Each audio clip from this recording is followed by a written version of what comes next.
আচ্ছা, আমরা কি সবাই দুটো জীবন যাপন করি? একটা জীবন যা একান্তই নিজের, আর অন্যটা যা আমরা অন্যদের দেখাই। তো চলুন আজ রিদওয়ানের গল্পে ঢোকা যাক। দেখা যাক এই দুই সত্তার লড়াই একজন মানুষকে ঠিক কোথায় নিয়ে যেতে পারে। গল্পের ঠিক শুরুতেই কিন্তু এই দ্বন্দ্বটা আমাদের সামনে চলে আসে। দেখুন, একদিকে কর্পোরেট রিদওয়ান একেবারে পারফেক্ট, সমাজের চোখে দারুণ সফল একজন মানুষ, আর ঠিক তার উল্টো দিকে আছে তার ভেতরের আসল মানুষটা, একদম কল্পনাবিলাসী, যে কিনা গল্প দিয়ে জগৎ তৈরি করে। আর এই দুই পরিচয়ের মধ্যেই চলছে এক অদ্ভুত যুদ্ধ, যাই তার জীবনের আসল সংকট। গল্পটা শুরু হচ্ছে ঢাকায়, এই ব্যস্ত যান্ত্রিক এক শহরে, যেখানে মনে হয় সবাই যেন একটা করে মুখোশ পরে ছুটে চলেছে, তাই না? আর এই মুখোশের ভিড়েই হারিয়ে যাওয়া একটা চরিত্র হলো রিদওয়ান।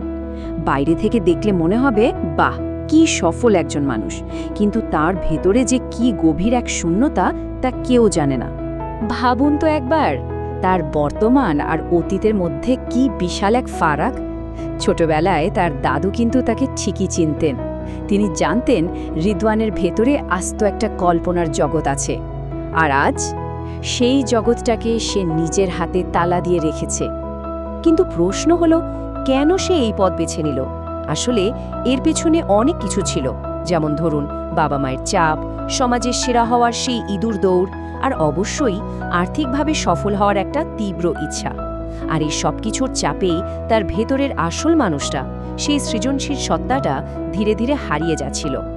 এরপর গল্পের মোড়টা একদম ঘুরে যায়। জায়গাটা হলো কক্সবাজার। অফিসের ৮-১০টা সাধারণ ট্রিপের মতোই শুরু হয়েছিল, কিন্তু এটাই যে রিদওয়ানের জীবনের সবচেয়ে বড় অ্যাডভেঞ্চারের শুরু হতে চলেছে, তা কে জানতো? আর এখানেই পরিচয় হয় তারার সাথে। নামের মতোই মেয়েটা মুক্ত, কিছুটা রহস্যময়ও বটে। সেই কিন্তু রিদওয়ানকে একটা অদ্ভুত খেলার প্রস্তাব দেয়। খেলাটা কি? খেলাটা হলো কোনো পরিচয় থাকবে না, কোনো মুখোশ থাকবে না, থাকবে শুধু গল্প। আর এই অদ্ভুত খেলাই কিন্তু রিদওয়ানের ঘুমিয়ে থাকা সত্তাটাকে জাগিয়ে তোলার একটা উপলক্ষ হয়ে দাঁড়ায়। তো ওই কয়েকটা দিনের জন্য রিদওয়ান ছিল একদম মুক্ত। শহরের কোনো চাপ নেই, কোনো প্রত্যাশা নেই, কোনো বিচার নেই।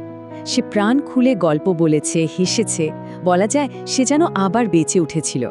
খেলার ছলেই হোক বা গল্পের মাধ্যমেই হোক, সে তার সেই হারিয়ে যাওয়া আমিটার সাথে আবার সংযোগ খুঁজে পেয়েছিল।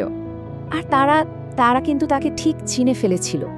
তার মুখ থেকেই রিদওয়ান প্রথমবার শুনে যে এই যে হাসিখুশি মুক্ত মানুষটা, এটাই আসল রিদওয়ান, এটাই তার খাঁটি রূপ, কোনো ভেজাল ছাড়া। কিন্তু সমুদ্রের ধারের সে মুক্তি তো ছিল ক্ষণস্থায়ী, তাই না? ঢাকায় ফেরা মাত্রই গল্পের আসল সংকটটা শুরু হয়ে যায়। কয়েক মাস পর তারা যখন ঢাকায় আসে, সে তো অবাক। তার সামনে কক্সবাজারের সেই গল্পবাজ হাসিখুশি মানুষটা নেই।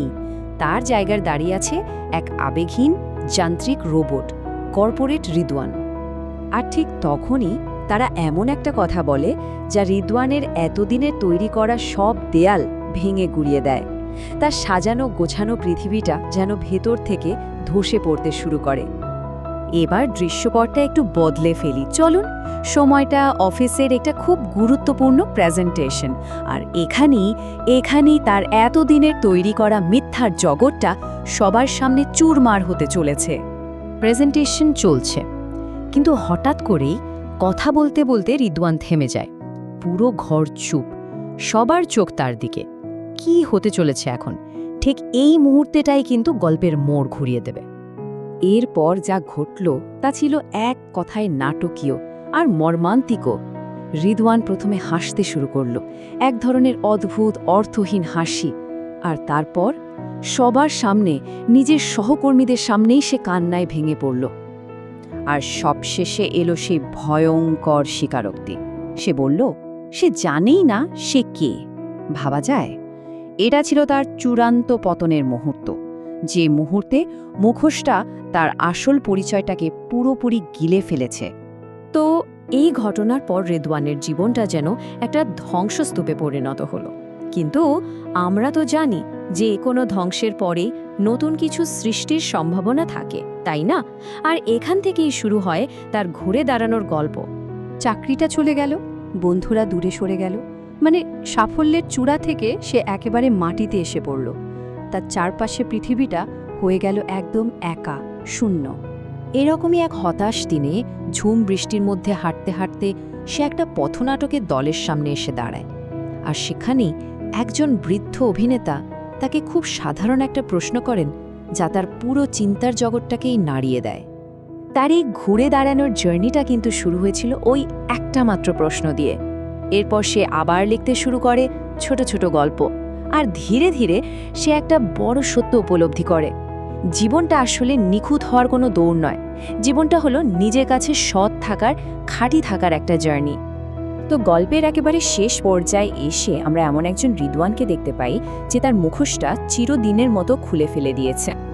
একটা ছোট থিয়েটারের মঞ্চে দাঁড়িয়ে রিদওয়ান এখন নিজের গল্প বলছে, আর দর্শকদের মধ্যে কে বসে আছে জানেন? তারা, সেই মেয়েটা যে তার এই বদলে যাওয়ার পুরো যাত্রার সাক্ষী। কি দারুণ একটা মুহূর্ত, তাই না?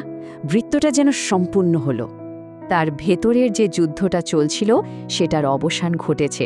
হাজারো মুখোশের ভিড়েও সে এখন নিজের আসল পরিচয়ে বাঁচতে শিখেছে। সে এখন সত্যিই মুক্ত, খাঁটি এবং সম্পূর্ণ। আর এটাই হয়তো এই গল্পের সবচেয়ে বড় কথা। রিদওয়ান এখন আর শুধু গল্প বলে না, সে নিজেই একটা গল্প হয়ে উঠেছে। তার জীবন আর তার শিল্প দুটো যেন মিলেমিশে এক হয়ে গেছে। রিদওয়ান তো তার নিজের গল্পটা খুঁজে পেল, কিন্তু এই আলোচনাটা শেষ করার আগে একটা প্রশ্ন থেকে যায়। আমরা প্রত্যেকে কোন গল্পটা বাঁচার জন্য জন্মেছি? আমাদের আসল পরিচয়টা আসলে কি?